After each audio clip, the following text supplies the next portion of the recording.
é que Ciro Gomes nunca respondeu, nem ao menos foi indiciado em qualquer processo sobre corrupção, o que é uma obrigação de qualquer político, mas hoje em dia a gente tem que destacar isso.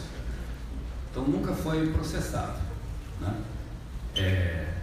E como nem tudo são flores, ele foi processado, sim, para compensar em outros processos, porque ele chamou alguns políticos de ladrões. Um deles, inclusive, está lá no Paraná, preso, o mais famoso de todos, que não vou citar o nome. Não está sendo processado, ele me falou que agora tem que desembolsar uma nota, ele chamou em público ele de ladrão e agora está pagando no bolso. Mas ele é advogado, vai recorrer, né? E ainda tem um outro dado, esse foi apurado recentemente, depois o Ciro confirma, né? Ele teria direito a 3 aposentadorias legais, de prefeito, de governador e de deputado. E essas 3 aposentadorias somariam hoje mais de R$80 mil. E ele se recusa a receber essas aposentadorias. Exatamente, ele diz que se odeia. Mas para você não ficar se odiando tanto, talvez fosse interessante, se tem gente aí que falou que se você quiser pode passar que a turma recebe. Bom, feito essa apresentação, nós vamos dar a palavra ao Ciro, lembrando que o tema da palestra, Ciro, olha, é tecnologia e desenvolvimento e saídas para a crise, tem uma seta apontando. E ele, feito um doido de Ivana, está saindo do Brasil afora falando dessas coisas, e sem mais delongas, Ciro Gomes com a palavra.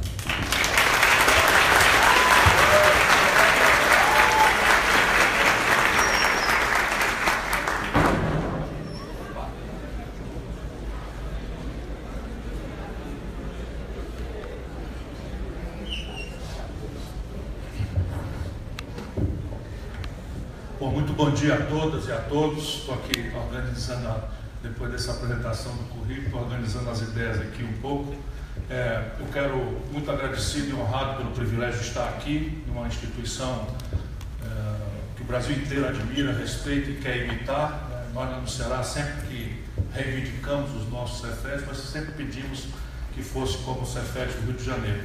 E hoje a liderança do professor Carlos Henrique, apesar de todas as dificuldades, mantém essa instituição admirável para todos nós que respeitamos as coisas boas do setor público brasileiro. A todo o magistério aqui, eu quero cumprimentar a pessoa do professor Weber Figueiredo, descontem aí porque é um amigo querido, é um companheiro de partido. Faltou informar que eu calço 42, né, mas o currículo ficou bem extenso.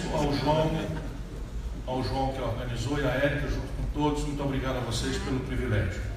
Eu estou encarregado pela organização de falar consigo ao redor de 40 minutos, 50 minutos, sobre o Brasil, né, tentar alguma ênfase na questão de tecnologia e desenvolvimento, mas especialmente sobre saídas para a nossa crise.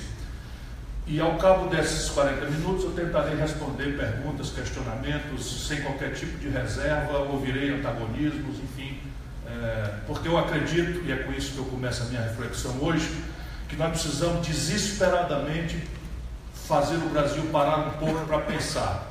Isso não quer dizer parar de fazer o que estamos fazendo, não, mas parar um pouco para pensar é absolutamente necessário, porque não há saída para o nosso país nesse fla-flu odiento em que se está transformando a política brasileira. E eu tenho então tentado arranjar um jeito em que a minha contribuição, eu que sou um dos mais azedos críticos dessa situação do país e dos seus protagonistas, eu tenho procurado, para dar coerência a esse meu apelo, que a gente use esse resto de tempo antes das eleições para pensarmos, para impor um método à discussão, ao debate brasileiro. Eu tenho tentado dar exemplo disso, propondo um jeito de ver as coisas que despersonalize as culpas da nossa moral católica ou as responsabilidades com as quais a gente, muito azedamente, com razão em boa parte, temos atribuído a este ou aquele grupo de interesses no Brasil. E aí, se a gente olhar desse jeito que eu vou tentar olhar junto com vocês hoje, nós vamos perceber que há um problema muito mais grave, muito mais complexo do que a gente pode supor, embora comovidamente haja caminhos estratégicos para um país com as nossas características, com as nossas energias, para a gente resolver essa parada e sinalizar para o nosso destino, que é de ser uma nação protagonista de uma outra ordem mundial, assentada na paz, na não violência, na solução pacífica dos conflitos, e que possa se banir da convivência humana as discriminações e preconceitos, seja de natureza religiosa, fundamentalismos ou de etnias que hoje, infelizmente, produziram a maior quantidade de seres humanos proscritos de suas comunidades. São já 65 milhões de seres humanos refugiados, na maior quantidade de refugiados da história da humanidade. A minha reflexão, então, chama as pessoas a olhar um pouco desfocadamente a conjuntura, né? Os amigos do Fernando Henrique, os amigos do Lula e essa violenta briga que está caracterizando de forma muito superficial a luta brasileira, para a gente fazer um esforço para que esses ouvidos tenham um pouquinho de paciência, né? Para a gente pensar junto. Então eu chamo as pessoas para olharmos para o ano de 1980. Eu arbitro para argumentar que 1980, sob o ponto de vista da história das nações, foi ontem, o Brasil representava 1% do comércio mundial. Isso é um sintoma internacionalmente reconhecido que relativiza ou dá o tamanho proporcional da nossa economia ou das economias globais ou em comparação com as outras. Então o Brasil, em 1980, com 130 milhões de habitantes, representava 1% do comércio mundial. Na mesma data, em 1980, a China, já com 800 milhões de habitantes, representava 1% do comércio mundial. Ou seja, em termos relativos, dado que a nossa população era bem menor do que a China, nós éramos ontem, em 1980, um país muito mais rico e progressista e desenvolvido do que a China. Hoje, 40 anos depois, o Brasil representa 1% do comércio mundial, a mesma coisa, e a China representa já 12,5% do comércio mundial. Ou seja, a China descolou rápido e profundamente da paridade que tinha com o Brasil e de uma pobreza relativa muito maior do que a pobreza relativa brasileira. O que aconteceu? Ou que lições nós podemos tirar? Sempre sabendo de partida que não há transplante de instituições. Né? Longe de mim advogar, copiar, colar, né, das instituições da China para imitarmos aqui. Isso nunca funcionou em nenhuma sociedade do planeta, como também não funciona copiar e colar para as instituições norte-americanas, que infelizmente é o que a nossa elite, já no passado e modernamente, pretende continuar fazendo. Não vai dar certo, jamais deu certo para ninguém. Nós estamos com as nossas características e peculiaridades personalíssimas, nós estamos condenados a construir a nossa própria institucionalidade, nosso próprio desenho organizacional. Mas algumas pistas, do ponto de vista de paradigma, né, de valores, de relações, assim, de valores da economia política, sim, aqui há lições preciosas para que a gente tire dessa recente e grave, profunda a poleira em que o Brasil mergulhou e progresso extraordinário em que a China mergulhou. A razão básica do Brasil ter ficado assim para trás é de que nós, de 1980 para hoje, crescemos a média de 2% ao ano apenas. Repare bem, de 1980 para hoje, a média de crescimento do Brasil é de pífios, minúsculos, 2% ao ano. Por que então é tão pífio, tão ridículo assim, com esse meu acento, essa denúncia? É porque o Brasil, no mesmo período, vem crescendo a uma razão de quase 2% da população, ou seja, quase todo ano a gente bota 2 milhões de rapazes e moças por ano procurando o primeiro emprego no mercado de trabalho. Nós ainda temos esse fenômeno em que quase 2 milhões de rapazes e moças emergem ao mercado de trabalho por ano no Brasil. E agora tudo parou, tudo está dando para trás, mas o Brasil, nesse período, ganhou produtividade de uma forma absolutamente sofisticada. Ganho de produtividade é o que os economistas chamam, o que eu traduzo em miúdos, trocar gente por máquina, trocar gente por robôs, trocar gente por automação, trocar gente por mecanização dos processos produtivos, agrícolas, de serviços, industriais, etc, etc, etc. Só para dar um exemplo, o atual prefeito de São Paulo está baixando um decreto em que determina que fica proibido o doravante, que a população usuária de ônibus de São Paulo não pode mais pagar a passagem de ônibus por dinheiro dentro do ônibus. Na prática, o que ele está fazendo? Ele está tirando metade da força de trabalho envolvida no manejo de um ônibus, extinguindo a profissão de trocador. Isso é um ganho de produtividade que eu não sei se nós deveríamos estar atrás disso. Ainda que isso fosse transferido a relação de custo para o preço da passagem, mas eu desconfio, porque não tem nada no decreto, que vai ser só para incrementar a lucratividade da máfia dos ônibus em São Paulo. E isso é só para dar um exemplo contemporâneo dos tais ganhos de produtividade, parte deles inevitáveis.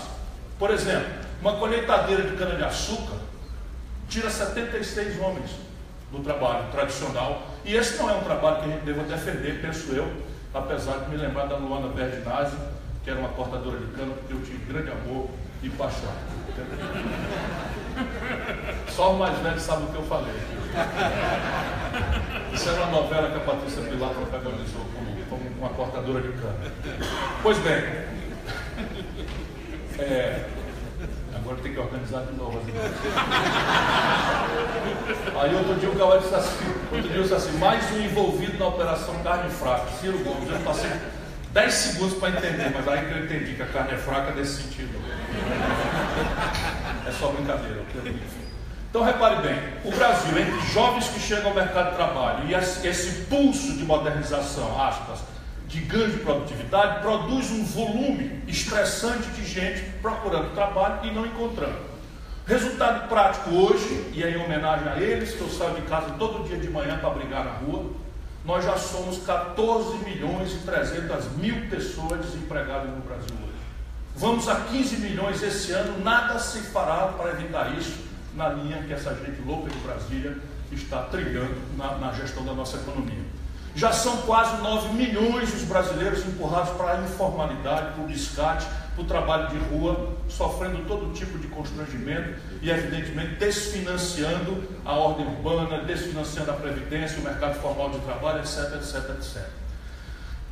Por que o Brasil não cresce? Talvez seja a primeira pista de quem está obrigado a reduzir a 40 minutos uma reflexão sobre um amargo e grave monstro que é o nosso país. Talvez a gente deva correr um pouco para usar o tempo aqui para aquilo que tem sido pouco refletido ou pouco debatido. Por que o Brasil está atolado em 2% ao ano em média há tantos anos? E por que pareceu diferente no ciclo Itamar Fernando Henrique do Plano Real? Houve uma euforia naquele momento que permitiu a popularidade fácil e a reeleição comprada através da compra de votos do Fernando Henrique. Depois o Fernando Henrique quebra, volta à média, e aí dá-se um ciclo com Lula, também de um ciclo de expansão do consumo, que todo mundo sentiu melhorias, todo mundo acreditou que agora ia, e de repente a gente chega no estágio da ruptura da própria normalidade democrática com a queda da Dilma. Essas duas exceções confirmam a regra. Eu tenho para mim, para discussão, e isto é o que deve ser uma colaboração num debate. Né? Não sei se serei eu o candidato, mas se esse diagnóstico for correto, se a gente pacificar a percepção de que a doença é esta, provavelmente o debate se dará ao redor de como sair dessas questões. Mas se a gente continuar na perplexidade simplória de achar que a culpa é do fulano que está aí e pedir para mim, deixa que eu chuto, despolitizadamente, isso simplesmente vai se agravar, vai se agudizar, e as coisas no Brasil estão virando uma selva, na minha opinião. Eu nunca vi um momento tão de barbárie, em que não há mais lei, não há mais regra, é judiciário fazendo política, é político assaltando banco, enfim, as coisas estão de cabeça para baixo, de um jeito que eu nunca vi em 37 longos anos de vida pública. É fato que eu nunca respondi um inquérito, mas eu não tenho nenhuma vontade de me gabar disso, apenas a conjuntura recomenda, e eu quero dizer que isso nada mais é do que a minha obrigação. Eu sustento, para discutir, portanto, que nós temos 3 causas, cada qual mais poderosa. Eu não a apresentarei porque esta é aquela ou a outra mais importante, apenas apresentarei em ordem didática aqui, de velho professor, que é o que de fato eu sou. Primeiro, o passivo estrangulado das empresas privadas. A gente, prostrada ao mito neoliberal, a ideia de que o laissez-faire, que o individualismo egoísta das forças de mercado é que vai resolver a equação do desenvolvimento do Brasil, nós acabamos praticando uma taxa de juros que é consistentemente, ao longo dessas 4 décadas, a mais alta do mundo. E aí cabe aqui um parênteses, para que a gente entenda como esse assunto tem que ser popular, como esse assunto não pode ficar circunscrito à iluminação dos economistas, dos acadêmicos. Por quê? É simples de entender. Se o governo paga por um papel mais caro do que o lucro médio dos negócios da economia real, essa economia tende a parar. É simples de entender, porque se eu tenho dinheiro, por que eu vou botar numa roça, numa padaria, num comércio, numa indústria, se eu pegar o mesmo dinheiro e botar no banco o papel do governo, o governo me paga mais do que o lucro que eu vou ter com as atividades privadas. Mas mais grave no Brasil, se eu não tenho dinheiro, que é a extensa característica da economia brasileira, de baixíssima formação de capital, nós não temos nem como imaginar como é que eu vou tomar dinheiro emprestado. Ainda agora eu estava falando com o reitor, de vocês aqui, cada cabeça aqui tem uma vocação empreendedora. Vocês estão trabalhando em eletrônica, em mecatrônica, tem uma série de coisas que são extraordinariamente enriquecedoras, se houver crédito, ou venture capital, ou seed money, que eu falo em inglês, não é para exibir uma erudição que eu não quero. Eu falo que nem temos o correspondente em português. Seria tradução livre: dinheiro semente, dinheiro de aventura. Não há expressão em português, que são tipos de financiamento modernos que se associam às inovações, e de onde saiu Bill Gates, de onde saiu Steve Jobs. Por exemplo, eles fundaram as 2 grandes corporações, Apple e Microsoft, não com dinheiro emprestado. Eles arranjaram um dinheiro que chama Venture Capital, que era uma bela ideia que ninguém tinha tido ainda, e um capitalista americano apostou naquela ideia. Se desse certo, ele seria sócio de um empreendimento extraordinariamente valioso, como acabou virando. Se desse errado, não era o Bill Gates que ia responder com o nome no SPC ou no Serasa, como é a nossa situação aqui no Brasil. Então repare bem, se o juro que eu vou tomar dinheiro emprestado é mais caro do que o lucro do negócio que eu vou botar, eu não estou doido, não posso fazer isso. Então a nossa economia está parada remotamente porque o governo paga consistentemente por um papel mais alto do que o lucro médio dos negócios. Fecha a parede. Portanto, esse tem que ser um assunto popular. Resultado: como nós estamos praticando essa perversão há muitos anos, chegamos ao fundo do poço. A nossa economia era muito oligopolizada, ou seja, você tinha 4 ou 5 fábricas de automóvel, e aí os camaradas sentavam ali num jantar em São Paulo, 1 vez ou 2 vezes por ano, e combinavam os preços. Por isso que você sai do Brasil e vê os preços das coisas muito mais baratas do que são aqui dentro, porque era uma economia, ainda é, extensamente oligopolizada. Em vez de uma competição verdadeira, combinemos, por trás dos planos dos preços. E aí eles pegavam o juro com casca e tudo e empurravam no lombo do consumidor. Com a emergência da globalização, com o estresse que a globalização traz sobre a competição, essa passagem, essa via de transmissão de empurrar o juro impagável para as costas do consumidor não está mais funcionando, por regra.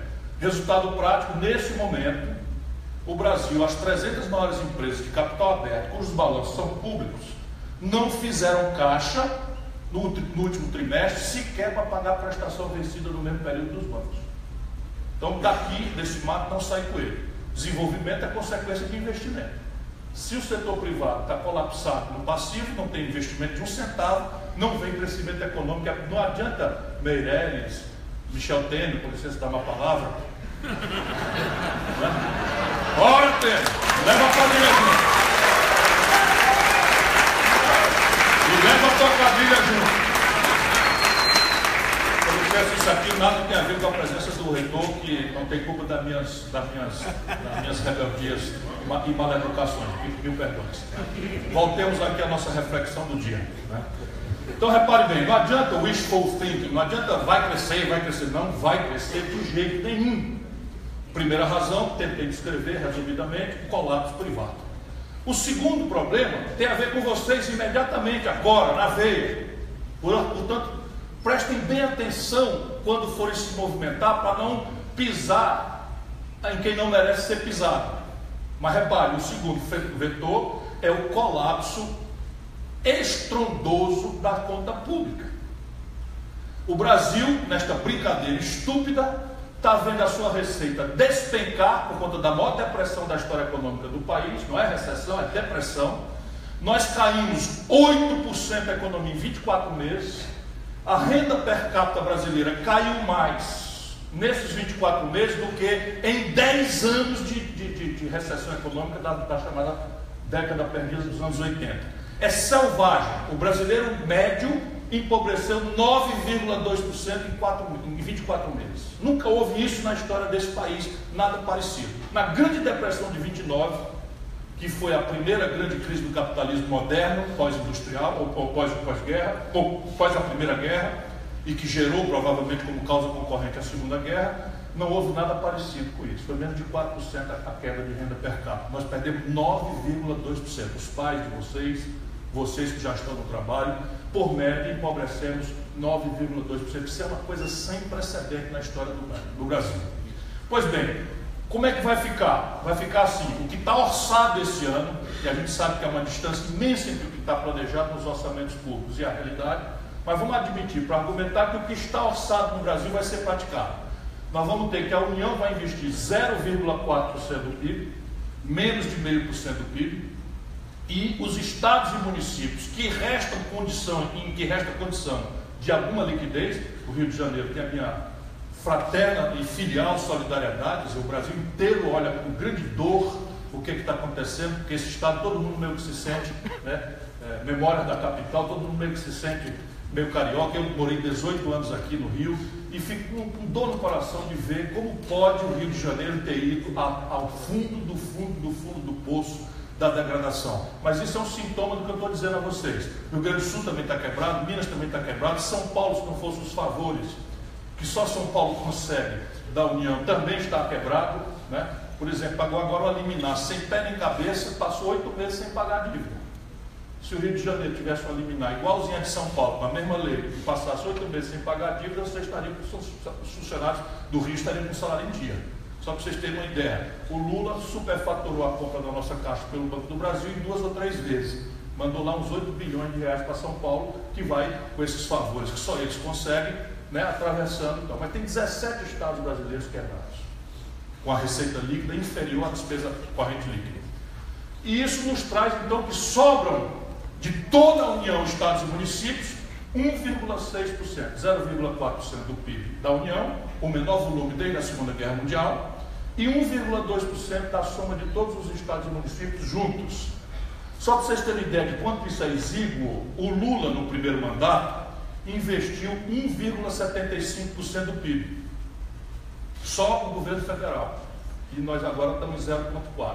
Só para vocês terem uma ideia mais grave aí de deixar alguém que está informado disso com muita raiva, enquanto nós vamos fazer para tudo que a sociedade brasileira precisa de educação, saúde, infraestrutura, energia, estrada, portos, aeroportos, hospital, tudo, delegacia de polícia, de 1,6% do PIB, nós vamos entregar para os bancos, esse ano, algo ao redor de 11% do PIB, a título de juros e serviço de rolagem da dívida, sem nenhuma explicação técnica, a não ser o controle do poder real do Brasil, que é aonde as minorias de fato estão dormindo. Esse é o ponto, né?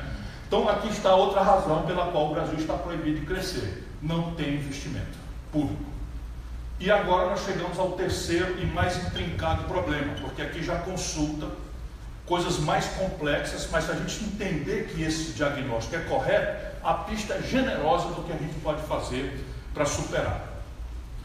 Se trata de que o Brasil, prostrado ao mito neoliberal, a ideia de que o mercado é que vai resolver os problemas, que o Estado tem que ser reduzido à dimensão mínima, que tem que privatizar tudo, que tem que desregular tudo, tirar o Estado de domínio econômico, etc, etc, etc. O fato é que é o seguinte: o mundo real não se acomoda nessas maluquices ideológicas que nos foram vendidas como vencedor. Então repare bem, o nosso modo de consumo moderno, o nosso modo moderno de consumo é global. E a única coisa que está globalizada é a informação. Então a gente ouve pela televisão, pela internet, pela rádio, pelos outdoors, etc. Um compre, compre, compre, é bom, é bonito, é barato, e a gente foi induzido, a humanidade inteira, a transitar do ambiente espiritual, romântico, da insurgência política, revolucionária, onde se buscava ser feliz na minha geração, para inconscientemente a gente agora entender estupidamente, e isso é só a ciência da frustração, das angústias existenciais da humanidade. E aqui está uma grande tarefa para os estetas, para os artistas, os intelectuais, os políticos que têm alguma coisa na cabeça, para além de minhoca e vontade de ganhar a eleição, quer dizer, um esforço de reespiritualização. Mas nós estamos induzidos a acreditar que ser feliz é quanto de uma expectativa de consumo maravilhosa, de cuja notícia temos por todos os buracos do corpo diariamente, nós damos conta de praticar com a renda apertada de que dispomos. Resultado prático: olhem nos seus bolsos agora, ou nas suas vestimentas, ou nos seus sapatos, ou nos seus aparelhos, ou no que eu estou fazendo, ou nesse telão que está projetado aqui, nesses ar-condicionados. Tudo do modo moderno de vivência é importado.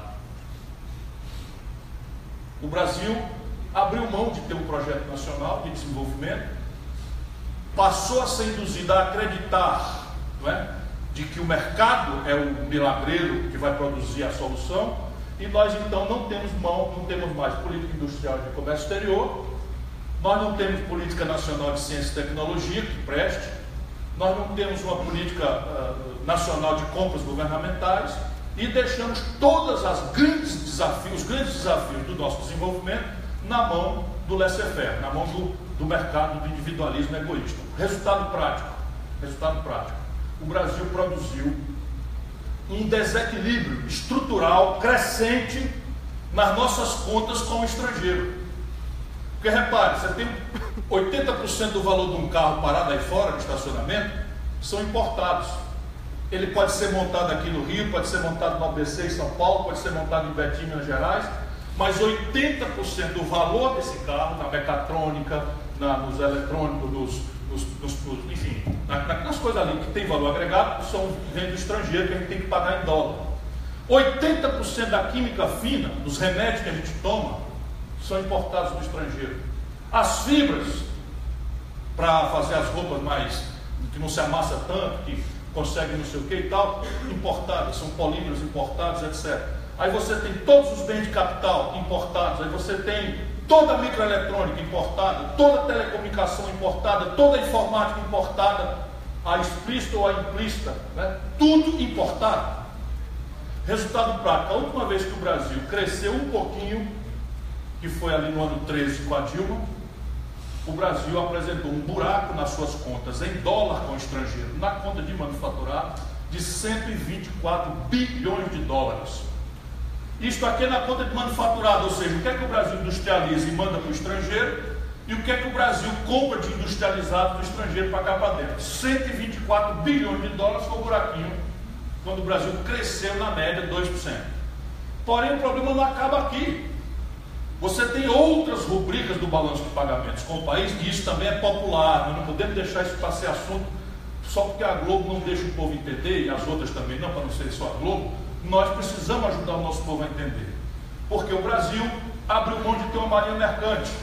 Aí 100% do minério de ferro que a Vale do Rio Doce, que a CSN exporta para o estrangeiro, afretamento com armadores estrangeiros pagam em dólar o frete. Aí o Brasil abriu mão de uma política nacional de ciência e tecnologia consistente. Resultado: já passa de 10 bilhões de dólares na conta do Brasil em royalties, que é como se chama o aluguel da inteligência dos outros, para a gente usar aqui, porque não desenvolveu a nossa própria tecnologia e está se agravando.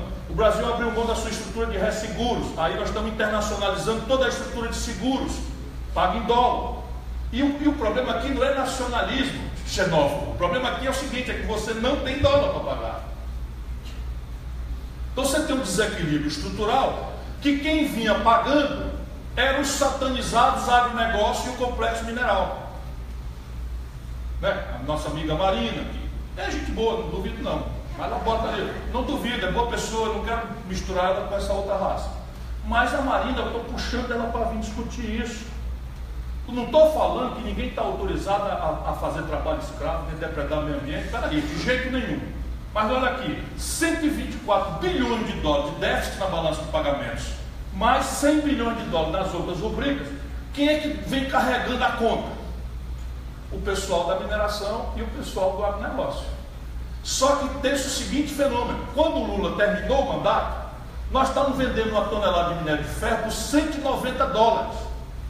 Quando o golpe aconteceu e derrubaram a Dilma, o minério de ferro estava a 38 dólares.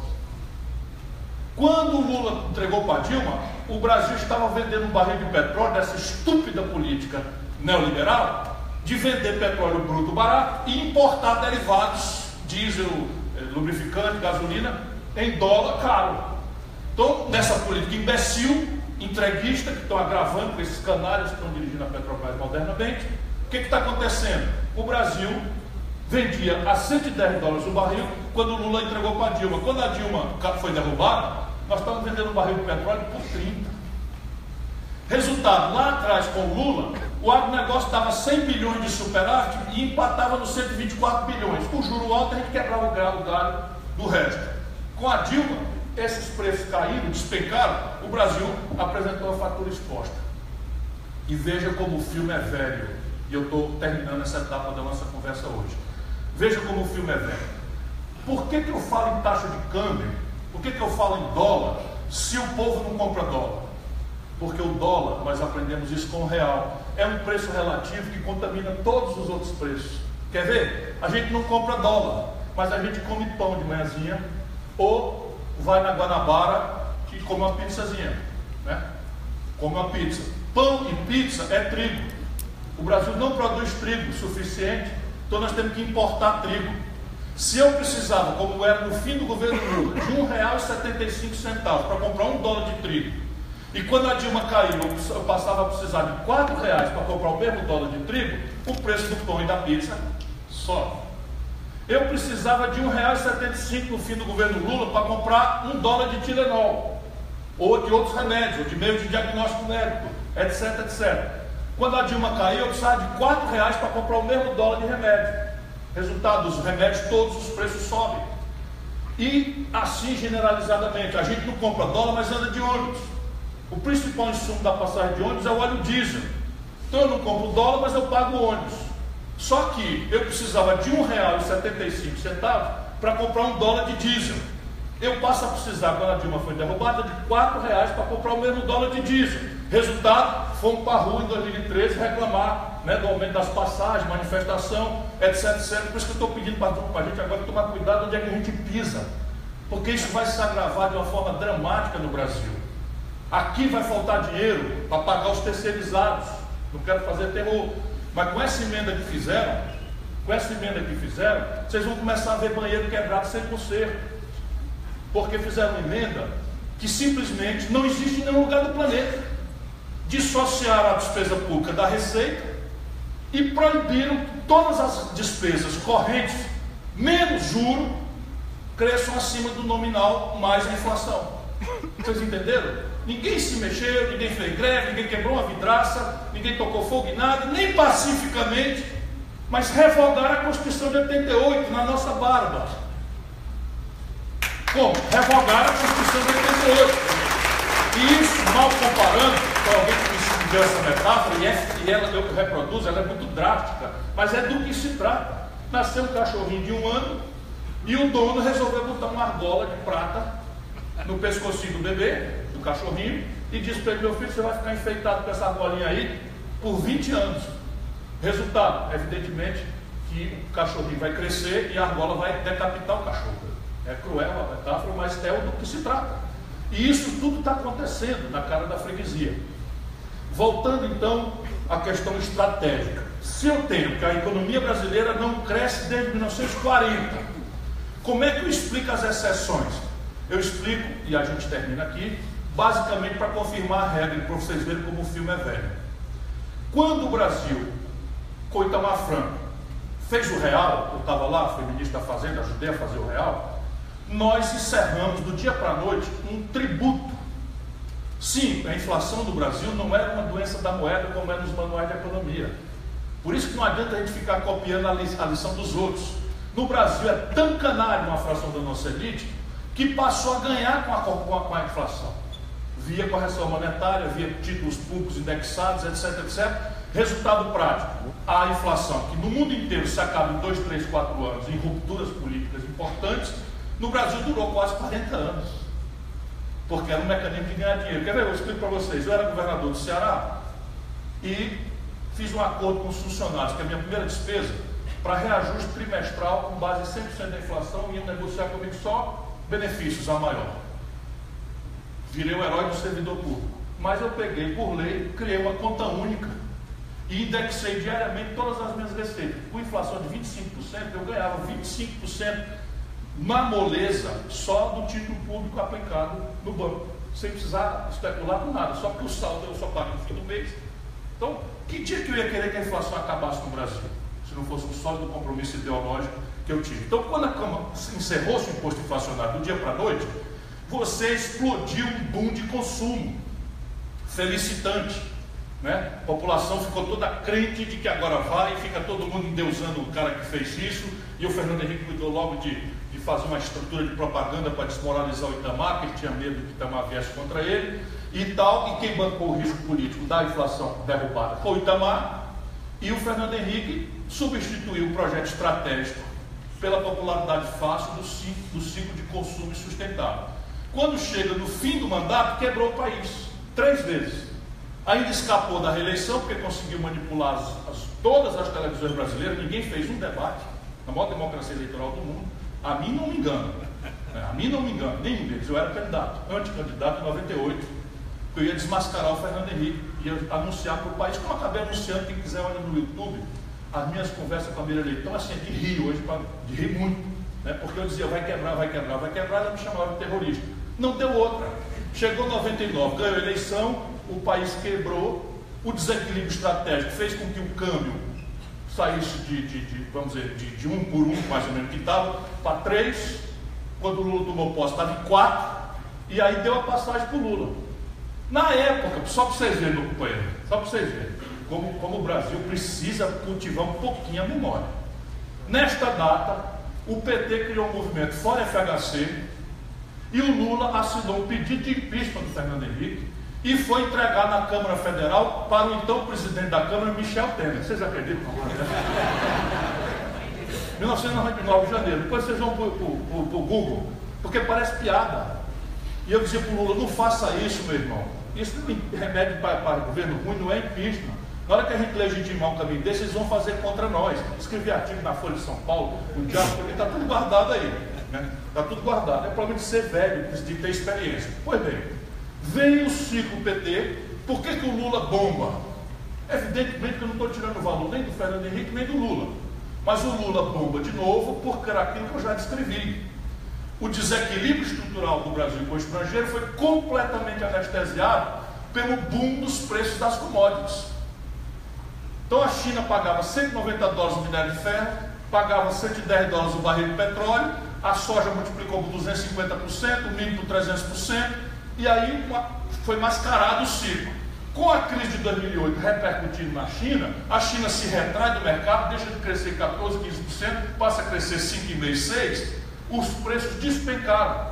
E nós outros, no lugar de pedagogizarmos isso, chamar o povo para compreender isso, e dizer, olha galera, vamos segurar as pontas aí, o que aconteceu está aqui, não é negócio de mentira, nem de mistificar, não, entramos na marketagem, não deixa que eu chuto, e tal, eles é que vão fazer, resultado prático. Deu-se a desvalorização do câmbio, 42% em 60 dias, atiram com taxa de juros, explode o desemprego, deslegitima-se o governante da data e dá-se passagem. Foi como nós tínhamos legitimado lá atrás a linguagem golpista, não deu outra. Fizeram o impeachment da Dilma sem cometimento de crime de responsabilidade nenhuma e também agora no mato sem cachorro e sem democracia. Mas, se o diagnóstico é esse, as pistas para fazer o que tem que ser feito estão dadas. Obrigado pela atenção.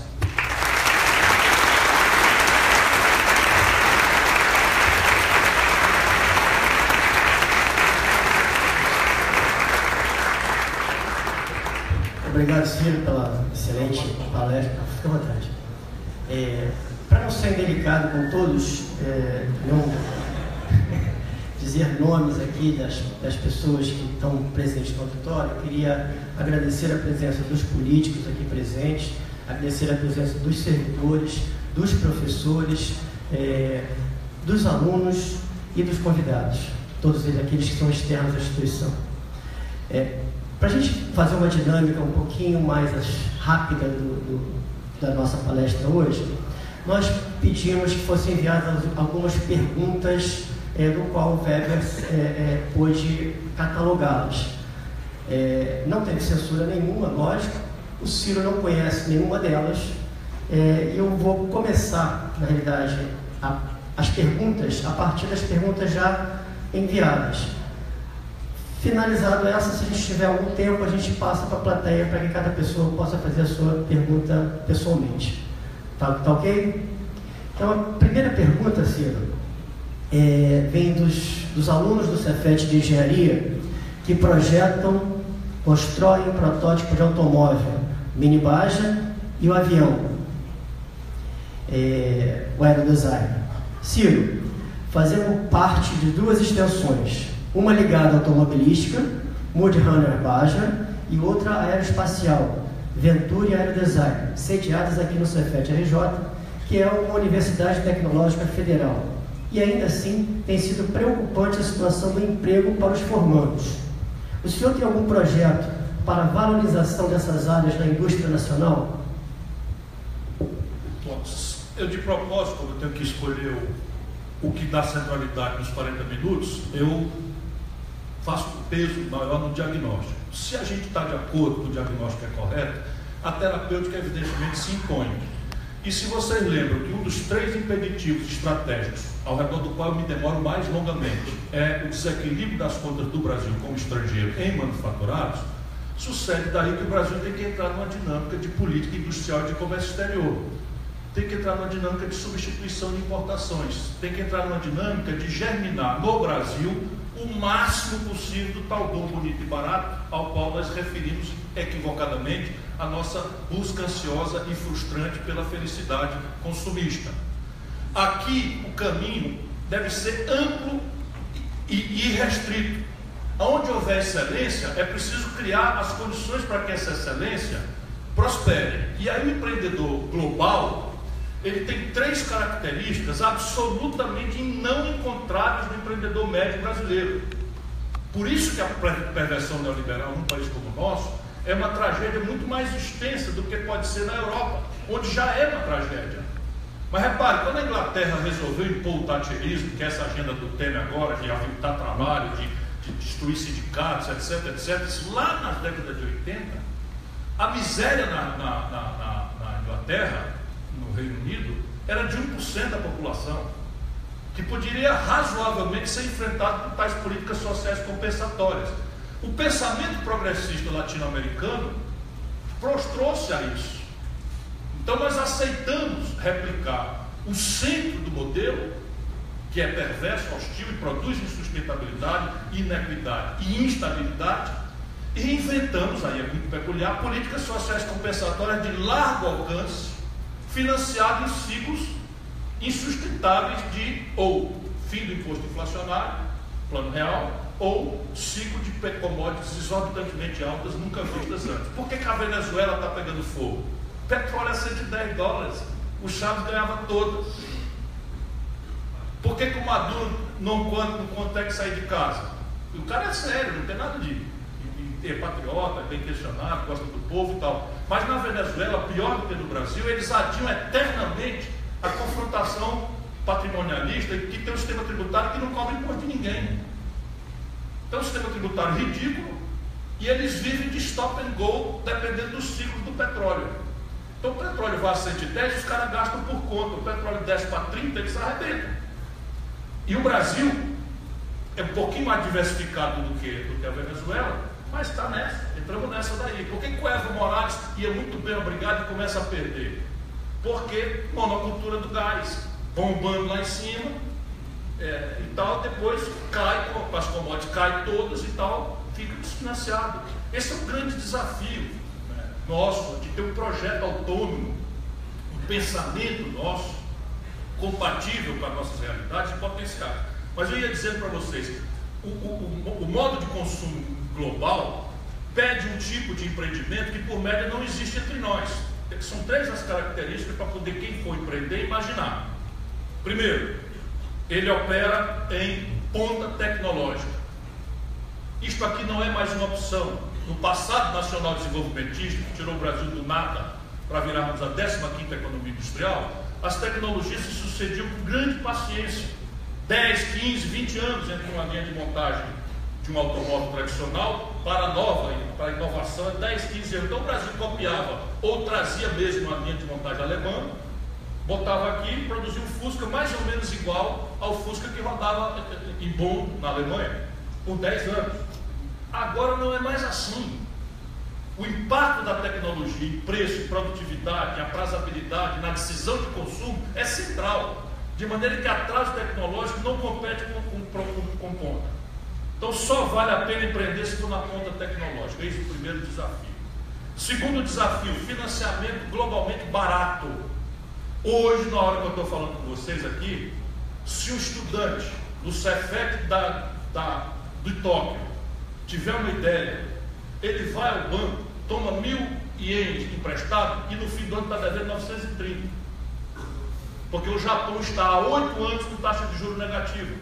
Assim é a Europa e assim os Estados Unidos. No Brasil, se você cair na esparrela de fazer um cartão de crédito, você tira R$1.000 emprestado e no fim do ano você está devendo R$6.000. Só tem aqui isso. Então, se R$6.000 não remunera o capital, 600, 500% não remunera, não tem negócio que remunere 500% do capital. E nós estamos aqui no Brasil com essa maluquice e tal. Então, fujam do dinheiro emprestado como o dinheiro da cruz, e aqui já começa você a não poder empreender. Terceiro, e aqui nós vamos precisar prestar atenção com urgência, escala. Escala é o que os economistas explicam o que é que acontece em matéria de preço quando um bem ou serviço é produzido ou prestado em gigantesca quantidade. O que é que acontece? Uma calça jeans produzida na China, numa fábrica que produz 1 bilhão de unidades, o custo de produzir essa calça cai lá para baixo e o lucro por unidade cai para a fração de centavo. De maneira que a gente, aplicando a agenda retardatária e equivocada do mundo empresarial brasileiro, acabando com 100% dos impostos, acabando com o salário, acabando com previdência, ainda assim a calça chinesa chega na Sulanca de Caruaru, onde tudo isso da agenda reacionária brasileira já é praticado. Sulanca de Caruaru, vocês sabem o que é? É um arranjo produtivo local, se quiser um cluster, né? Em que o governo de Pernambuco fechou os olhos. Lá não tem imposto, lá não tem relação ao trabalho, lá não tem previdência.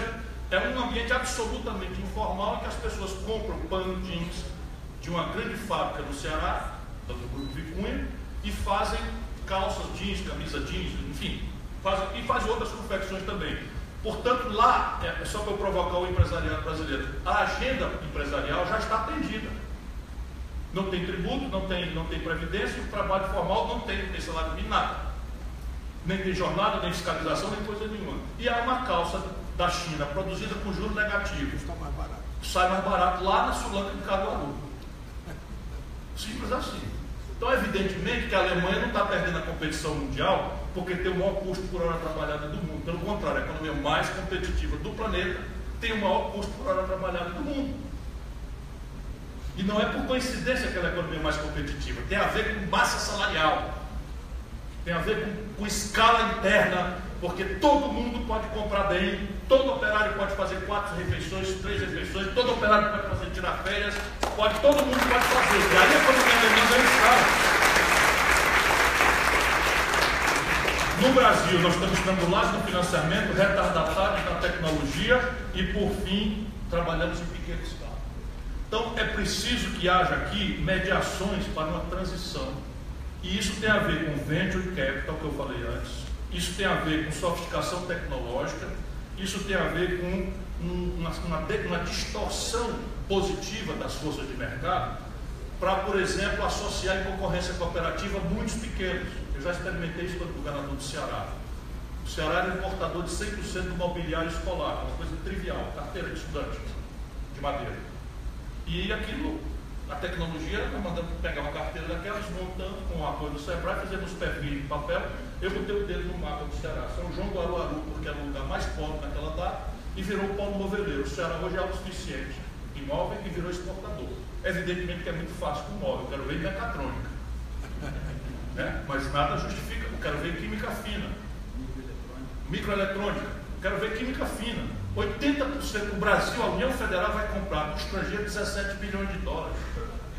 O dinheiro já está sendo gasto. Por que a gente não organiza arranjos produtivos locais com meninos e meninas empreendedores, com incubadora de empresas, como eu conversei com o reitor hoje, com incubadora, com venture capital, que pode ser inclusive um contrato de pré-compra feito pelo governo, obrigando a que essa coisa seja mais barata, porque no mínimo não vai ter o mesmo frete de você importar do estrangeiro, nem em royalties, porque já está com patente vencida, que você faz engenharia reversa, que é uma das coisas que eu também queria perguntar hoje, porque esse é o caminho.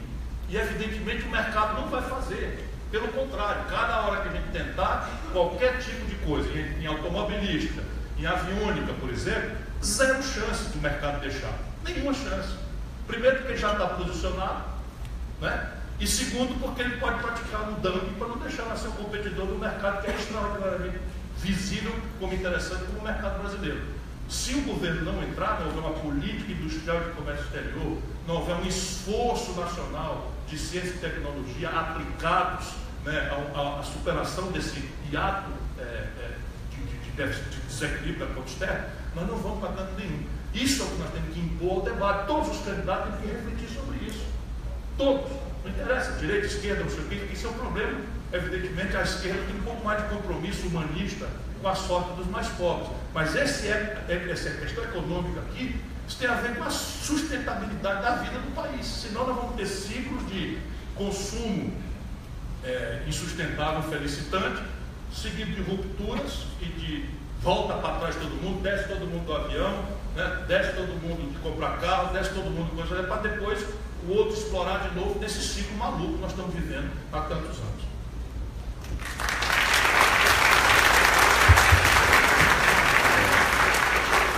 Me permite um comentário, senhor? Essa instituição, ela hoje em dia cresceu, mas ela continua ainda predominantemente na área tecnológica. Isso coloca uma grande responsabilidade, a partir das palavras do Ciro, de que se o Brasil realmente tiver, eu espero que isso se concretize, investir em ciência e tecnologia, investir na produção nacional com autonomia, vai precisar certamente do concurso dos estudantes do Cefet, das universidades.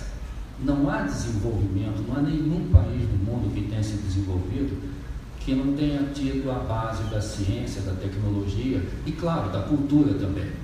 Então, isso é uma responsabilidade para todos vocês, tanto os estudantes do curso técnico, quanto os estudantes da engenharia e de outros cursos, e que serão protagonistas, né, se o Brasil optar por um desenvolvimento com autonomia. Autonomia significa nós sermos donos dos projetos de engenharia, termos as nossas empresas nacionais. Eu não sei, Ciro, porque as pessoas aqui não se envergonham de olhar para uma indústria automobilística e observar que nenhuma marca é brasileira. Não temos um automóvel nacional.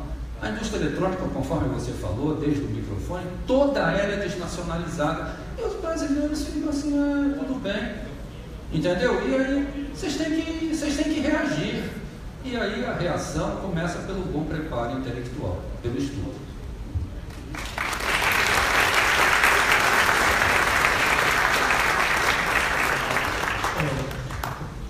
Bom, pergunta da professora Érica Takimoto. Para tentar superar as mazelas sociais e promover a inclusão e a justiça, o PT investiu em programas de ações afirmativas que visavam reconhecer e corrigir situações de direitos negados socialmente ao longo da história. As ações afirmativas sofreram críticas por uma parcela não pequena e não alfabeta politicamente da sociedade brasileira. Como você entende e responde a essas críticas feitas a essas ações e que relações você vê entre essas críticas e a democracia? Eu ajudei a fazer o real quando o PT ficou contra e ajudei o Lula quando o PSDB ficou contra. E eu, nas duas ocasiões, eu me senti feliz de ajudar o país a dar muitos passos adiante, e foram dados passos relevantes. Eu, no primeiro momento, tinha muita dúvida se valia a pena para um país com as nossas características responder a essas questões que são reais, de discriminação, de exclusão de pessoas por etnia, de exclusão de pessoas por sexo, de exclusão de pessoas por, enfim, por uma série de preconceitos, se a resposta que cabia ao Brasil era a mesma que os americanos adotaram, que essas políticas afirmativas originalmente eram fruto dos Estados Unidos. Mas o benefício rápido e profundo que essas políticas promoveram me fizeram ter clareza de que elas são importantes. É só você olhar o seguinte: quantos médicos negros se formavam no Brasil e quantos médicos negros se formam agora? É uma coisa impressionante a mudança. É impressionante. Portanto, é preciso, de fato. Agora, nós precisamos não é fazer apologia disto, porque, especialmente no meio estudantil, o professor Weber já falou, a gente tem que afirmar as políticas, mas é preciso não perder de vista jamais que o que interessa é mérito. Aqui não estou falando de inequidade capitalista, estou falando de excelência teórica, excelência intelectual, excelência acadêmica. Isso é a única coisa que interessa. Inovar, ter pulso empreendedor, não se deixar por menos, não sonhar com um empreguinho que talvez não venha, pouco importa. Aí sim, depois de dar passagem, indenizando 300 anos, por exemplo, de escravidão, que não é um pecadinho, né? O Brasil é o país que mais retardatariamente aboliu essa chaga da nossa organização socioeconômica, mas ainda está no imaginário. Quando um canalha propõe transformar o negociado numa categoria superior ao legislado, como está se fazendo em relação ao trabalho, isto é simplesmente um ranço escravista hostil à princesa Isabel. Esse capoeiro e essa categoria ela não existe em nenhum lugar do mundo. Existe muito lugar do mundo que considera o trabalho uma commodity, sujeita, portanto, à lei da livre competição, da oferta e da procura, e o preço, que é o salário, sujeito às oscilações de mercado. Mas eu nunca vi, e a minha formação é direito, nunca vi você criar uma categoria que o negociado prevalece sobre o que está posto na lei. Sendo que nós temos 14 milhões e 300 mil desempregados e temos 9 milhões de informais. Aí eu chamo: vem cá, meu filho, negociar comigo aqui. Me dê seu 13º salário, suas férias, sua licença maternidade. Ah, não quer não? Passa no RH, chama o próximo ali. Vai dar fila. Isso não tem cabimento.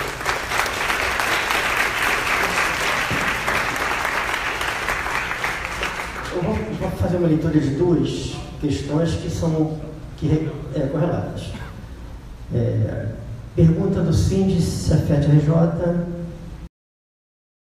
Em novembro de 2016, os estágios do Cefet refundaram sua seção sindical representativa. O Síndice Cefet-RJ, em 100 anos de história da instituição pública federal, ainda não tínhamos esta importante representação dos ataques que vêm sendo feitos aos servidores públicos. Um desses ataques se trata do nosso PCCETAI, é um Plano de Cargos e Carreiras, que foi em parte revogado no início deste ano. Somado a isso, temos um processo amplo de terceirização, o que aumenta a precarização do trabalho. Como o senhor avalia os rumos da educação pública, tendo em vista esses aspectos apontados? E com relação aos tais, o que esperar para a nossa categoria neste horizonte? Qual a sua avaliação para a categoria? E junto a ela, pergunta de um outro servidor do Cefet. Sabendo que uma nação somente será grande através de uma educação sólida e da cultura de seu povo, quais os teus projetos a fim de melhorar a educação pública de base, a fundamental do país, sendo esta um alicerce para que o brasileiro tenha condições e estrutura para definir quais caminhos poderá trilhar no futuro? Parece que tem mais uma hora e meiazinha aqui para a gente tratar. Primeiro é o seguinte: eu não queria, francamente, com todo respeito, eu não queria ser muito considerado aqui, nesse momento, um candidato. Por quê? Porque isso me tolhe um pouco. Porque se eu for candidato, eu estou obrigado a interpretar médias, estou obrigado a interpretar, enfim, alianças, né, entendimentos políticos, etc. De outra forma, se eu for recebido aqui como eu gostaria e fui, recebido como um acadêmico, um livre pensador, eu posso falar o que eu quiser, sem a obrigação de ser amanhã coerente como candidato. porque também não serei neutro nos entendimentos, eu vou lá, vou dar a minha opinião, mas eu não pretendo ser ditador do Brasil, nem muito menos dono da verdade, né? Ou não pretendo ser dono da verdade, nem muito menos ditador do Brasil, isso é uma tentação terrível. Eu digo sempre, para que as pessoas não me entendam, é só para meu deleite pessoal, intelectual, que eu ando pensando muito em dois britânicos ultimamente. Um chama-se Cromwell, o outro chama-se Winston Churchill. E aí eu paro por aqui, fica todo mundo assim, um cara de ok, entendi, tá, e eu fico feliz por dentro. Mas Cromwell era um puritano, ali do século XVII, XVI, não lembro direito, que saiu do interior e pude então campeão na monarquia britânica, e ele foi lá e degolou o rei, implantou a república, botou tudo da casa em ordem, botou um bocado de gente na guilhotina, na forca, e foi embora para casa de volta. Não quero imitar o Cromwell, não, pensando muito nele. E o Xoxa era o cara que dizia que a merda ia acontecer, ninguém queria prestar atenção nele, chamava ele de bocão, o cara não fala palavrão, é inconveniente, aí tal, e o Chamberlain faz um acordo com o Hitler, né, em nome da Inglaterra, o Estado, o Chamberlain faz um acordo com o Hitler e o Xoxa, loucura, esculhambação, foi o único cara proibido de falar na BBC de Londres, empurrado para o campo para calar a boca desse maluco, ele só fala merda e não sei o que e tal, não deu outra. Foram chamar o Xoxa lá para botar as coisas em ordem, depois que o Hitler, como previsto pelo Xoxa, né, traiu o pacto de não agressão, tanto com o Estado quanto com o Chamberlain. Por que eu estou me lembrando dessas coisas? Bom, para poder vocês me ouvirem como livre pensador, porque imagina um candidato falar essas coisas, não é possível. Então, repare, na minha cabeça, a sociedade brasileira precisa se organizar, e eu repito sempre que democracia não é um regime de concessão. Isso talvez seja a lição mais preciosa que nós temos que aprender. Democracia não é um regime de concessão, é um regime de conquista, porque ninguém dá nada para ninguém. O pacto, tudo que está errado no Brasil, não está errado porque tinha um manual de fazer certo, os caras são tão safados em Brasília que fizeram tudo errado. Se fosse assim era mais fácil. O que está errado no Brasil está para atender a interesses minoritários, organizados, ativos, informados, em detrimento dos interesses difusos, dos interesses gerais, atomizados, enfim, o futuro da pátria, o futuro das nossas crianças. Então, esse é o grande problema. Isso se explica um pouco porque nossa tradição é autoritária. Vocês são muito jovens por média, daqui do ponto de vista onde eu estou, e não sabem, mas a história do Brasil é uma história autoritária, não é uma história democrática. O mais longo período de vivência democrática da história do Brasil acabou agora com a queda da Dilma, 27 anos. Nós nunca tivemos 27 anos de democracia, sabiam disso? 27 anos contínuos, supondo democracia como direito de votar, de se organizar, entrar no auditório, ouvir opiniões rebeldes e ninguém ser espancado, e já começou a gente a ser espancada e sofrer constrangimento físico por pensar, por se organizar, por lutar pelas coisas. E eu acho que nós temos que esquentar os protestos. Acho que temos que esquentar os protestos, porque eles não compreenderão outra linguagem na medida em que eles estão fazendo a apologia de que o tema é importante para o país porque é impopular. Você sabe, a elite está dizendo isso. A elite está dizendo que deixa o tema aí, que ele é que é impopular, ele é que vai fazer as coisas contra o povo. Senão, esses políticos aí, tudo querendo fazer as coisas com o povo, não dá certo. Isso é como pensa a plutocracia brasileira. Então nós temos que esquentar o processo. Então, e uma das coisas que eu mais lamento modernamente é a precarização e o enfrentamento desmoralizante dos sindicatos. Quer dizer, nós precisamos recuperar a ideia de que sindicato é essencial, sabe, se filiar ao sindicato, participar das reuniões, fazer a contribuição sindical, pautar o sindicato, não aceitar peleguismo, não aceitar atrelamento a partido, não a política. A política tem que ser sempre, mas um dos vícios nossos é que a esquerda tradicional brasileira resolveu cooptar tudo. Então os sindicalistas já não falam mais pelos trabalhadores, tem que estar, imagina agora um sindicalista na porta de uma fala explicando, peraí, o mensalão não foi assim não, peraí, o negócio do petrolão, não sei o que e tal. Não estão conseguindo mais. Aí os estudantes, eu sou tudo amigo de todo mundo, mas os estudantes, vamos explicar o que foi que botou o Michel Temer na linha de sucessão do Brasil, porra? Quem foi que botou o Michel Temer? O que eu tenho com isso? Quem botou o Michel Temer na linha de sucessão do Brasil? Quem empoderou o canalha do Eduardo Cunha para chegar à presidência da Câmara com dinheiro roubado de furtas? Não dói. Mas ou a gente faz essa autocrítica, sabe, e reforça a ideia de organizar a sociedade, deixar ela ter autonomia, a gente se relaciona, respeita, mas cada qual no seu cada qual. Porque senão fica daí desse jeito, derruba o presidente da República, a gente não tem força de nada. A população ficou em casa, porque não conseguia encontrar explicação para a nossa contradição. E agora vamos nos fazer de vítima, de perseguido político, não tem um erro só para a gente purgar, tem muitos. Se a gente quiser merecer de novo a confiança do povo, temos que ter humildade de saber que nós temos que mudar de rumo, de fazer outras apostas, de mudar outros valores, outros caminhos e outras coisas. E uma delas é reforçar a questão do sindicalismo. Um sindicalismo politizado, não estou defendendo absolutamente nada, tudo se resolve na política, mas um sindicalismo que fale antes e alto na defesa das suas corporações. E nós outros, do mundo político, vamos ter a sensibilidade para, enfim, administrar, porque também não é verdade que a soma de interesses particulares, inclusive de corporações, seja igual ao interesse público.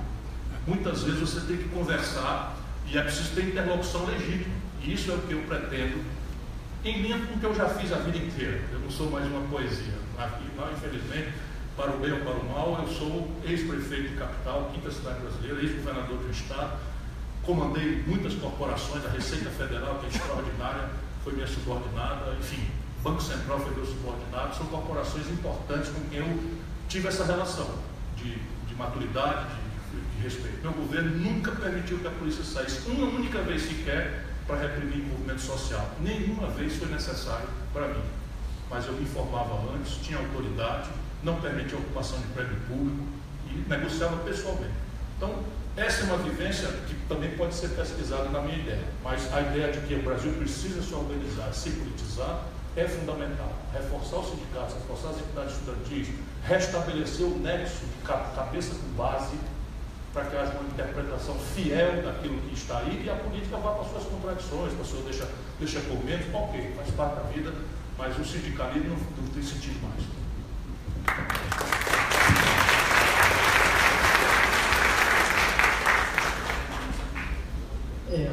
Só chamar a atenção para o seguinte, que foi o... A educação. Desculpa. É o perigo da mesa se livrar das perguntas e a gente não se livrar das respostas direito. Deixa eu dizer aqui uma coisa. O Ceará, vocês podem olhar também no site do MEC, das 100 melhores escolas do Brasil apuradas pelo IDEB, 77 estão no Ceará. Aquele que é o estado mais rico do Brasil, como vocês sabem, que não tem problema de água, não tem problema de seca, não tem problema de nada e tal. Então, um estado muito rico, então, um dos estados mais pobres do Brasil, repare bem, nós não temos duas, nós temos 77 das 100 melhores escolas do Brasil. O melhor IDEB do Brasil é Sobral, a minha cidade, porque nós conseguimos coesão política e nós fazemos lá o dever de casa sistematicamente. Por exemplo, para dar um exemplo prático aqui de onde vem o dinheiro, o imposto sobre heranças que os ricos pagam no Ceará é 8% da herança. Aqui no Rio, na situação que vocês estão, apertando para todo lado, é 4%. Isso é uma luta, entendeu? Está apertando funcionário público, está apertando não sei quem, está apertando todo mundo, mas o imposto sobre heranças, que pode ser aumentado no estado, no Ceará é 8%, aqui é 4%. O de São Paulo é 4%, o do Rio Grande do Sul é 4%, o de Minas Gerais é 4%. E nós lá criamos um conjunto de mecanismos que transformam o discurso, a retórica de prioridade da educação, em gesto prático. Por exemplo, a cota-parte do ICMS, que é distribuído pelo Estado para os municípios, no Brasil inteiro é uma variável da população mais o valor adicionado no ano passado para o ano agora. No Ceará é uma variável da população, mais o valor adicionado, mais uma distorção pela quantidade de dinheiro que o município gasta além do mínimo em educação. E aí tem todo o processo que está manualizado, de capacitação da gestão, de troca de experiência, de colegiados, de apuração individual do desempenho do aluno, não é negócio de amostra. 100% dos alunos são avaliados, 100% dos alunos. Se não vai para a aula, vai o motoqueiro na casa do cidadão saber o que aconteceu. 100% das escolas são autônomas, sob o ponto de vista do financiamento, recebem um X, e elas são induzidas a fazer compras locais. Então, toda a merenda, toda não sei o que e tal, tirou o poder de uma grande administração central. Cada escola compra leite, queijo, verdura, ovo, o que diabo for que eles resolvam que seja lá, a lâmpada queima, eles têm dinheiro para trocar, enfim, uma série de pequenas coisas, né? E nós agora estamos, requeremos entrar nessa avaliação internacional. Como é que chama? PISA. Nós requeremos entrar no PISA porque nós queremos puxar a nossa escola. Estou falando de Sobral aqui, né, nesse caso. E o prefeito de Sobral hoje é consultor lá nos Estados Unidos, né, que era o PT, companheiro nosso do PT, mas é uma sequência de 4 prefeitos que cumpriram manualizadamente esse esforço de alfabetização da idade certa, avaliação, meritocracia, etc, etc, etc. Eu tenho uma vivência nessa área que é simplesmente a que mais me interessa. Meu orgulho de tudo é isso aí. Então, não se preocupem, evidentemente que eu tenho que especializar mais isso, mas a minha ideia é fazer uma grande reforma que mude o paradigma pedagógico. Isto é revolucionário, porque nós temos uma escola que, por média, ainda replica o ideário fordista, que é a ideia de preparar um profissional especialista, capaz de fazer muito bem um pedacinho ali do negócio, e para preparar esse profissional eu devo estressá-lo e avaliá-lo com qual capacidade que, sob extensão, ele tem de repetir informações passivamente retidas ou transferidas pelo professor. Isso hoje em dia é lixo, quase. Lixo. Então hoje você não tem que saber responder nada, porque está tudo no Google.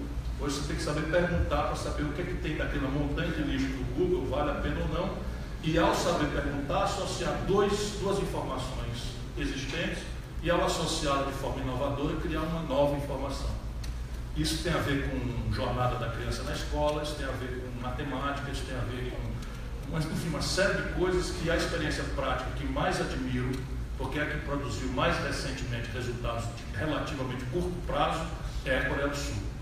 A Coreia do Sul fez uma mudança que não tem 30 anos e virou meio que protagonista global em engenharia, inovação, tecnologia.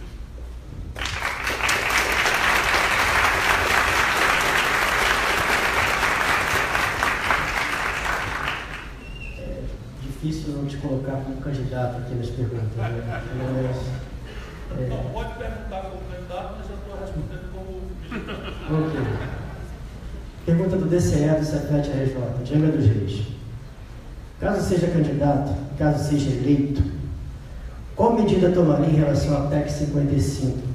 E como faria para ter o apoio necessário? Bom, eu ou qualquer outro que se eleger vai ter que revogar isso daí. Simples.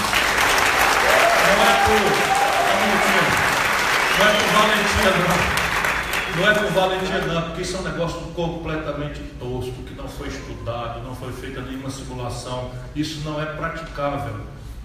Evidentemente, vamos lá, o valor envolvido, por que nós todos ficamos em casa? Porque não parece ao povão concretude. PEC 55, já é isso. E depois você tem um valor que é real, o valor do equilíbrio. Ninguém pode gastar mais do que arrecada, você em casa você não pode gastar mais do que você ganha. Então esses valores, eles são muito bem embalados, né? E o valor é confundido com o processo. Então evidentemente que o valor da sanidade fiscal, especialmente para quem é progressista, é um valor intrínseco, definitivamente importante. Por quê? Porque a capacidade de intervir que o setor público tem em qualquer circunstância ou desafio é uma direta proporção das energias que ele tem excedentes aos custeiros. Os custeiros é que darão uma dignidade aos pagamentos do servidor público, porém é a capacidade de investir que vai radicalizar uma mudança na saúde, uma mudança na educação, uma mudança da infraestrutura, uma mudança na política industrial, de comércio exterior, uma série de questões que o país tem gravíssimas sequelas e desafios e retrocessos. Portanto, um grande desafio é obter uma sanidade fiscal de forma progressista. E, de novo, aí eu vou bater, por isso que eu estou dizendo que candidato, daqui a pouco tem uma aliança, lá vou eu votar, eu sei do meu lado. Então, eu não vou mudar de lado, mas enquanto não está acontecendo campanha, repare bem, eu brinco com Lula, que a única mudança institucional que nós fizemos durante esses 12 anos foi a tomada de 3 pinos. A única. O resto é tudo coisa boa que a gente fez, mas que qualquer um vem e desmancha. Não tem uma mudança institucional. E aí vamos lá, eu falei aqui que o imposto sobre herança no Ceará é 8%. Vocês pensam que não deu trabalho político de fazer? Vocês pensam que a gente não correu o risco de perder eleição, de perder voto? Claro que perdemos, corremos o risco de perder.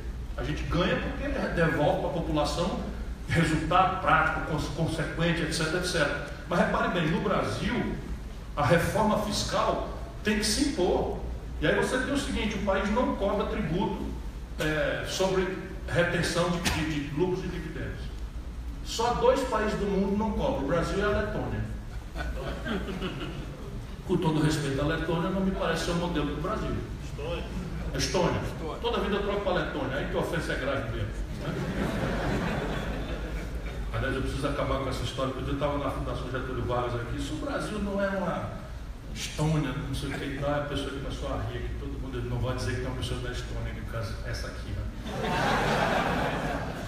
Bom, o Brasil não cobra, tem que cobrar. O Brasil tem que tornar mais progressiva a tabela de imposto de renda. Quando eu fui ministro da Fazenda, por que eu falo essas coisas? Por favor, não me entendo como jactância nem autoelogio. É porque eu acho que o discurso político está tão desmoralizado que tem que dar exemplo.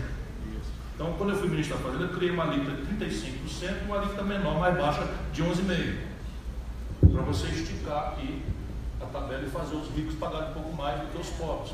O Brasil não cobra tributos, já falei de lucros e dividendos, e o Brasil subtributa heranças e doações.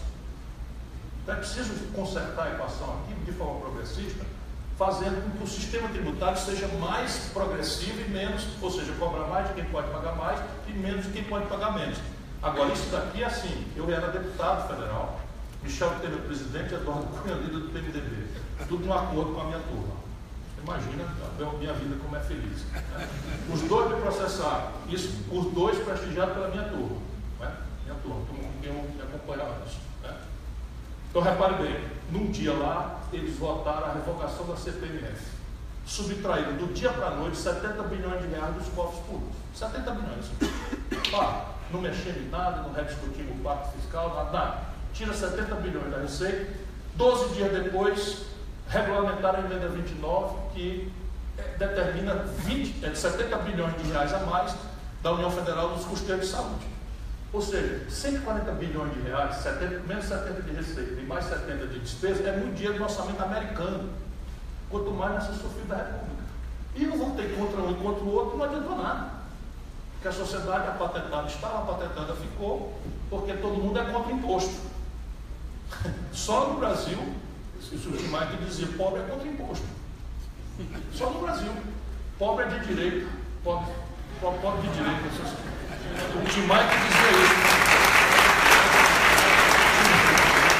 O Timai dizia que só no Brasil proxeneta se apaixona pela prostituta, traficante se vicia em droga, e aí eu estou somando essas outras categorias. Pobre é contra imposto, pobre é de direita. Não, pobre de direita ele já dizia. Pergunta do Grêmio Estudantil do Cefet. Como está a imagem do país para o mundo após os escândalos relacionados à corrupção no governo? E quais devem ser as novas diretrizes que o país pode seguir para reconstruir ou apenas melhorar a sua imagem no contexto mundial? Eu diria que a imagem do Brasil não está tão deteriorada quanto está aqui dentro. Eu fiz um circuito agora, porque eu não podia estar fazendo zigue-zague, eu pedi para os convites se organizarem um pouco, eu fiz um circuito, fiz 2 palestras na Sorbonne, fiz uma em Barcelona, uma em Paris, uma em Barcelona. 2 em Paris, uma em Barcelona, Lisboa e Coimbra. Lisboa, Coimbra, e agora fiz uma nos Estados Unidos e outra Oxford agora. E London School of Economics. Sorry. Então a imagem do Brasil é assim, nula.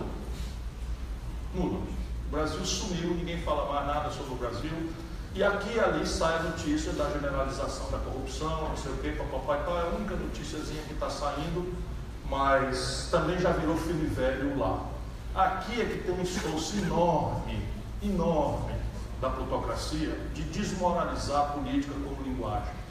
É um esforço enorme para provar que é todo mundo igual, um esforço enorme para dizer que daí não sai coelho e tal, porque eles precisam emascular, né, a única energia desestabilizadora do pacto reacionário, que é a política. E a gente, por isso que eu estou dizendo, precisa tomar cuidado, porque se a gente cai nessa esparrela, fica tudo como está. E a política não se complaz com o vácuo. Se os jovens, né, decentes, bem intencionados, entendem que a política é um partido de pilantra, daí não sai nada senão mentira e ladruagem, e deixa a política, não entra na política, não participa, não invade a política não fica em vácuo, não. O poder vai ser exercitado por eles. Eu estou aqui falando o tempo todo que você não faz isso numa véspera de eleição, não é certo? Não pode estar dizendo que... Né? Por isso que eu estou dizendo que eu não quero ser ouvido como candidato, porque está na hora de a gente conversar. Depois eu vou atrás de simpatia, como todo mundo vai e tal, mas aí vou fazer musiquinha também, essas coisas, sorriso e tal, vou fazer tudo isso, mas agora não.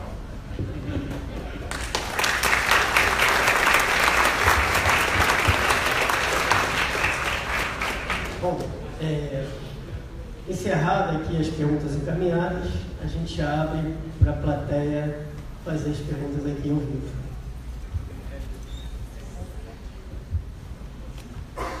Eu vou pedir a quem for fazer a pergunta que te dirija o microfone aqui e faça a pergunta diante da plateia. Obrigado. Uma breve apresentação e a pergunta concisa, tá? Eu vou ser um pouco direto nas minhas perguntas. Eu vou fazer 3 perguntas. Primeiro, você poderia se apresentar aqui, você... Tudo bem, eu sou o Hugo, prazer. Eu sou do curso de estradas, tá?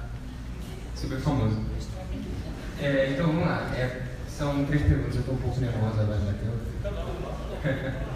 Você disse na sua palestra acerca dos juros, que isso é um dos principais problemas do Brasil.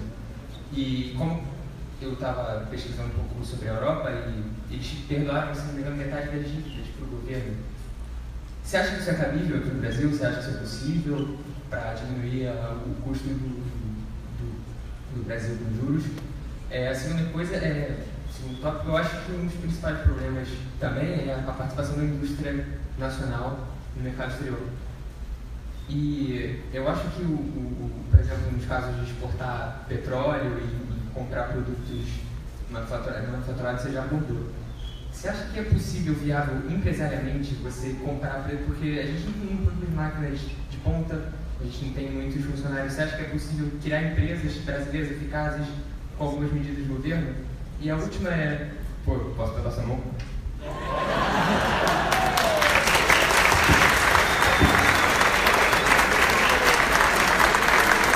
Senhor presidente! Senhor presidente!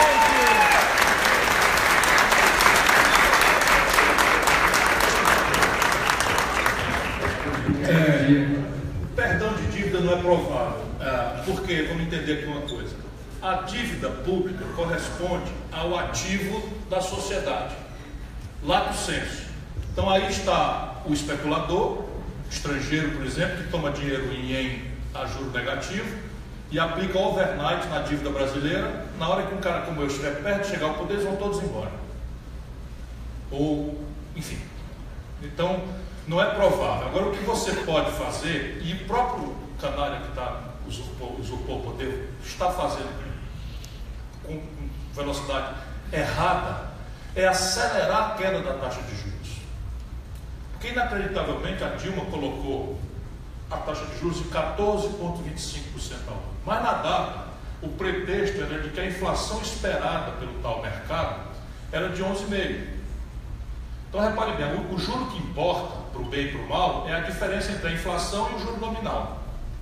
Então, se eu tinha uma inflação de 11,5% e eu botei a taxa de juros em 14,5%, eu estou cobrando 3% de juros a mais. O que é que faz esses canalhas? Hoje a projeção da inflação é 3,5% e o juro está em 11,25%.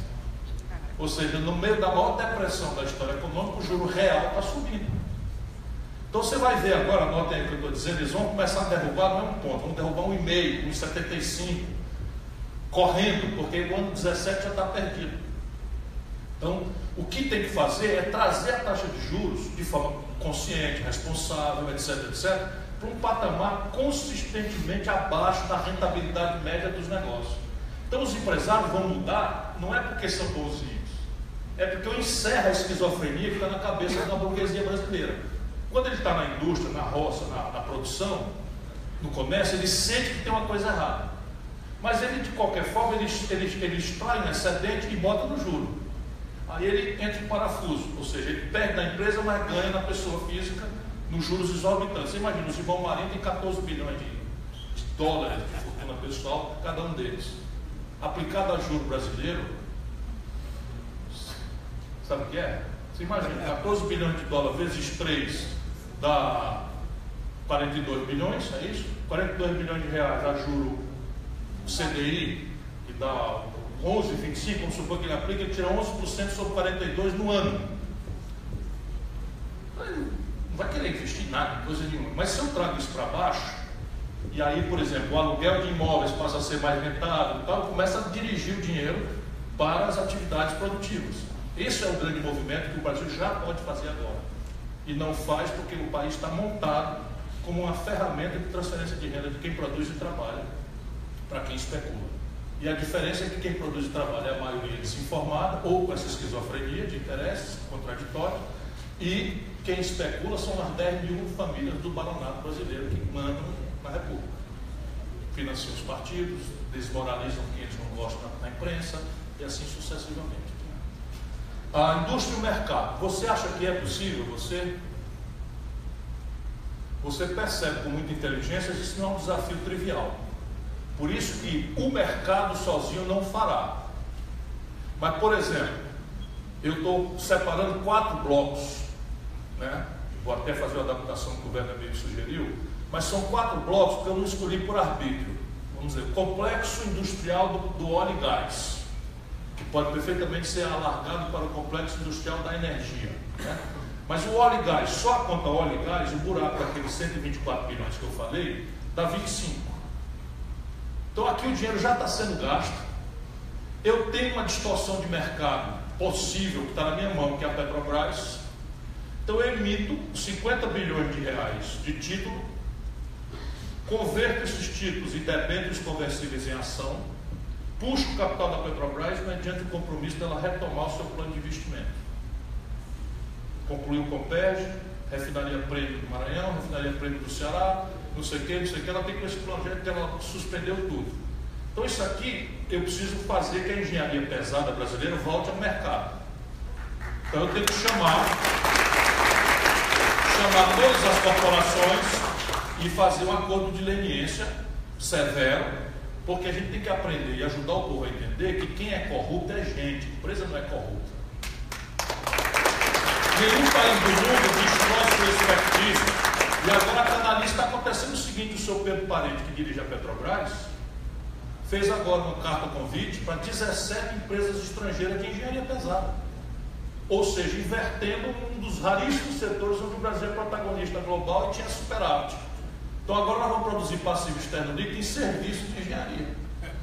E a pretexto moral de que as empresas brasileiras estão enroladas em corrupção. Aí eu, que sou um velho macaco do ramo, fui me dar o trabalho de pesquisar 17 empresas. Todas 17, como era óbvio, respondem por algum tipo de escândalo nas suas respectivas praças. E o seu Pedro Parente chamou com a carta convite, não é negócio de edital que vem quem quiser, não. Carta convite dirigida excluindo os brasileiros. Então tem que, isso daqui é o seguinte: só pode fazer quem ninguém tiver, que não tiver medo de amanhã dizer assim, está fazendo para beneficiar não sei quem. Não. Compreende? Então essa distorção está na mão. O outro é saúde, complexo industrial da saúde. Só a União Federal, já falei aqui, vai gastar esse ano 17 bilhões de dólares. Não há números, mas eu desconfio que é 3 vezes o valor de 17, se a gente envolver estados, municípios e o setor privado, importando remédio, cama de hospital, bengala, prótese, meio de diagnóstico médico, tudo. 80% disso está com patente vencida. Um professor doutor aqui da Fiocruz tem uma tese de doutorado, teve a inteligência e a dedicação de levantar setor a setor onde é que a patente está vencida e que você, com engenharia reversa, copia, induz e faz a compra governamental sem a ferramenta de capitalização que falta no mercado para jovens que querem empreender, incubados ali num certo momento e tal, né? Depois você tem o complexo industrial militar, de defesa. Também é uma fortuna que o Brasil já gasta, e aí tem coisas assim que é para rir, para não chorar. Por exemplo, as comunicações militares brasileiras são processadas em satélite norte-americano. Atenção, atenção, o inimigo vai por ali, o inimigo volta por acolá e cascando. Como é? Repete aí. Entendeu? Aí o GPS que guia a mira dos nossos navios e dos nossos aviões é o GPS americano. Então é necessário, que aqui tem a ver com microeletrônica, tem a ver com foguete, tem a ver com satélite, tem a ver com propulsão nuclear. E isso aqui é enriquecedor potencialmente do país. Todos esses setores são, mas esse aqui é um valor agregado mais alto ainda. E o quarto é o complexo industrial do agronegócio. Porque 40% dos custos de produção da agricultura mais pujante do mundo são importados. Não há uma fábrica de fertilizante, uma fábrica de agrotóxico, uma fábrica de defensivo, uma fábrica de implementos agrícolas nacional. E aqui você, via ferramentaria de crédito, subsídio, renúncia fiscal, uma série de coisas que você pode, política de desenvolvimento regional, uma série de ferramentas que você pode e deve reunir para, se esse for um setor legitimamente escolhido para fazer o protagonismo, foco. Né? E aqui por que eu escolhi? Porque esses quatro aqui falam em 100 bilhões de dólares. São esses quatro aqui. Se eu tivesse êxito em 10 anos, país, 10 anos, sair desse buraco e virar protagonista global, a tecnologia aqui é razoavelmente acessível, mas uma série de coisas pensadas assim, mas isso não justifica que não vai tudo. Por exemplo, a Nokia é uma empresa finlandesa e a Nokia tem uma unidade no polo industrial de Manaus, estritamente maquiladora, porque não há ninguém no Brasil estressando a Nokia para que ela atinja um equilíbrio na sua balança de pagamento microempresarial.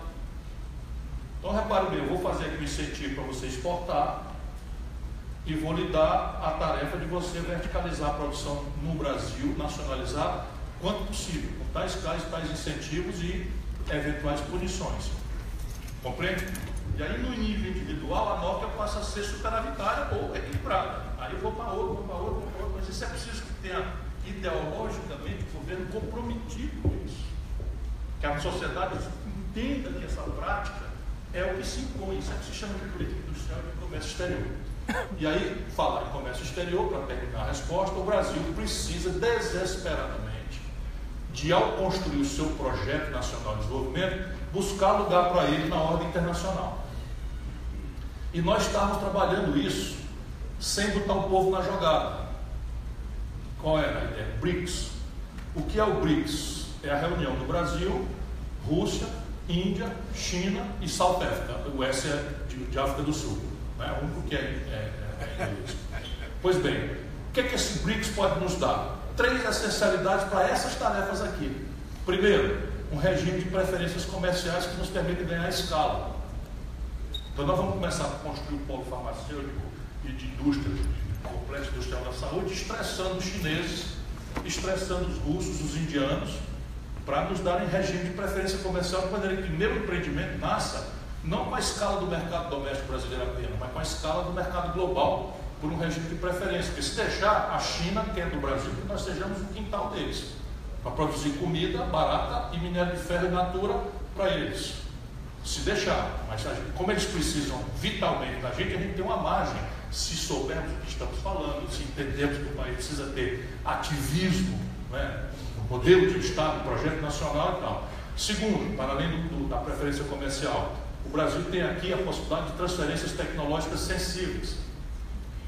Nesses 4 parceiros existem as tecnologias que o Brasil precisa para satélite, para um GPS, para propulsão nuclear, para foguete, essas coisas todas que estava dando exemplo do complexo industrial militar. E por fim, e talvez mais revolucionariamente ainda, foi fundado em Fortaleza, na penúltima reunião do BRICS, um banco.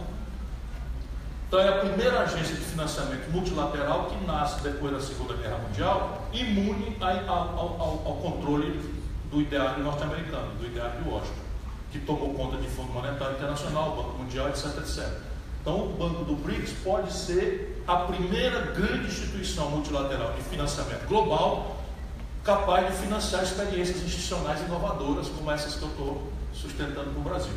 Aí fecha o projeto. A resposta é sim, é possível, o que não quer dizer que é fácil. Ciro, bom dia, boa tarde, acho que já, né? Primeiro dizer que meu voto já é seu.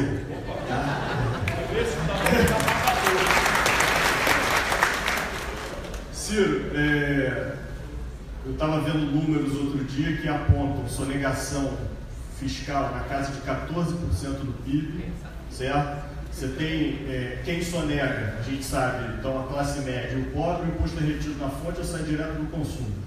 Então, quem consome essa casta, essa plutocracia, quem sonega justamente essa plutocracia. Você tem mais 11% do PIB em juros, ou seja, o cara não contribuiu para o orçamento, porque sonegou. Por lei, ele paga menos já por todos os benesses que tem, e depois o cara ainda fica com metade do nosso orçamento. Não é à toa que é assim. Quero saber como você muda essa estrutura. Te pergunto se você pretende se suicidar igual Getúlio no final, no meio do caminho, ou se tem alguma outra forma de você conseguir um acordo desse. Primeiro, obrigado pelo voto. Nas minhas contas, junto com a minha namorada, já dá uns 28 votos, falta só 60 milhões. E parabéns pela qualidade da pergunta. Veja, eu sou obrigado a formular, e neste caso específico, eu outrora na universidade era professor de Direito Tributário. Então, assim, um pouquinho profissionalmente, eu meio que assino embaixo o que você falou e tal, embora parte dessa sonegação seja a elisão ou evasão fiscal dentro das brechas da lei.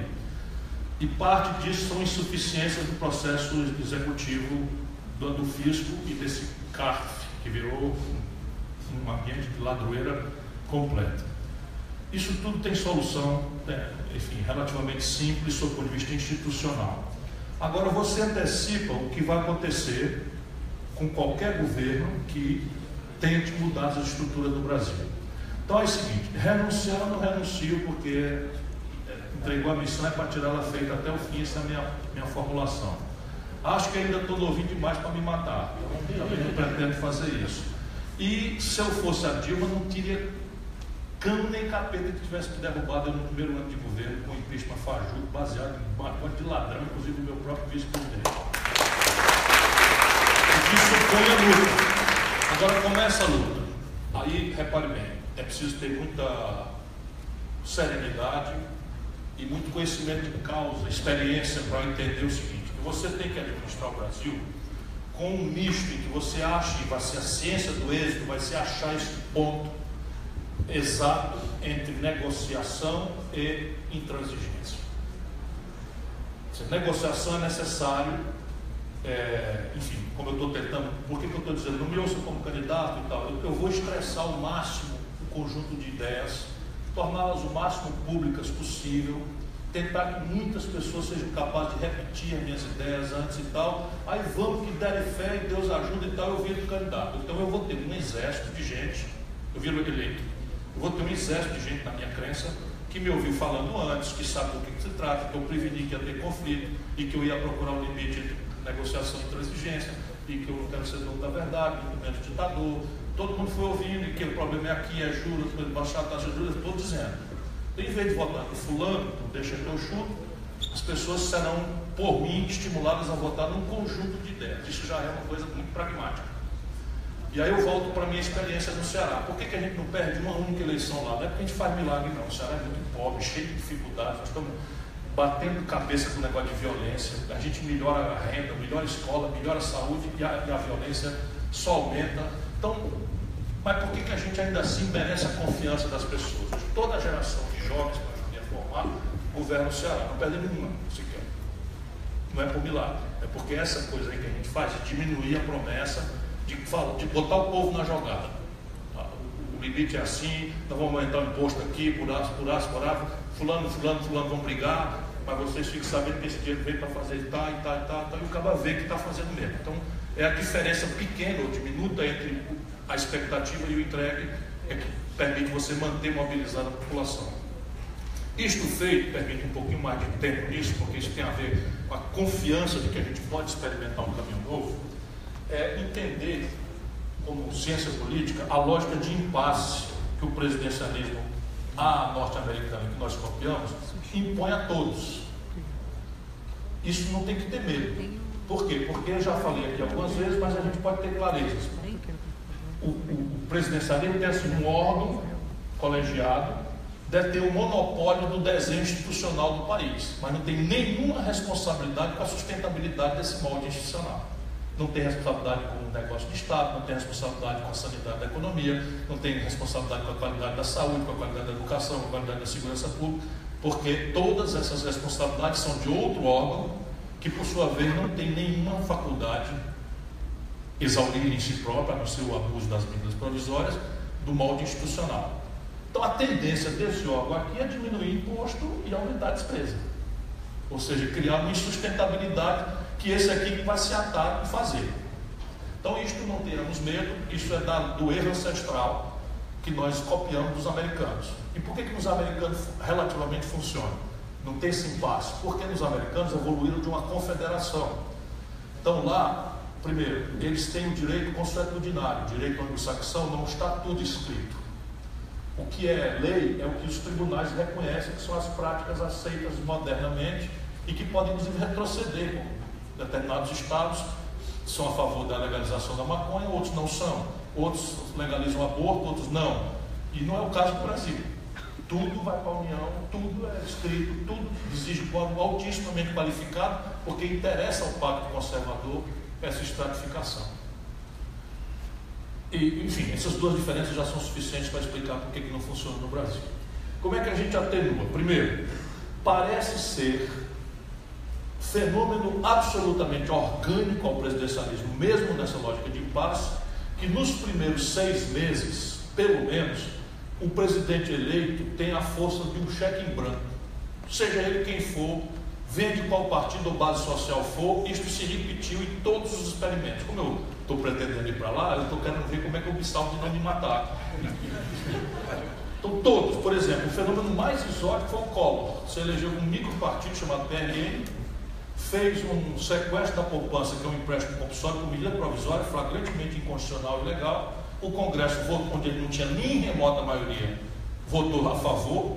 O Judiciário repugnou 1 bilhão de ações, todas procedentes do Judiciário, porque havia uma imaterial força da legitimidade recém-aurida do processo eleitoral. Portanto, o tempo aqui é crítico.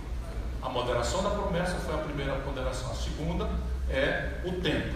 O tempo da reforma são os 6 primeiros meses. Não deu, esquece o assunto e vai tirar a eficiência do que puder nesse ambiente, que também tem muita coisa. Por exemplo, taxa de juros não precisa de Congresso.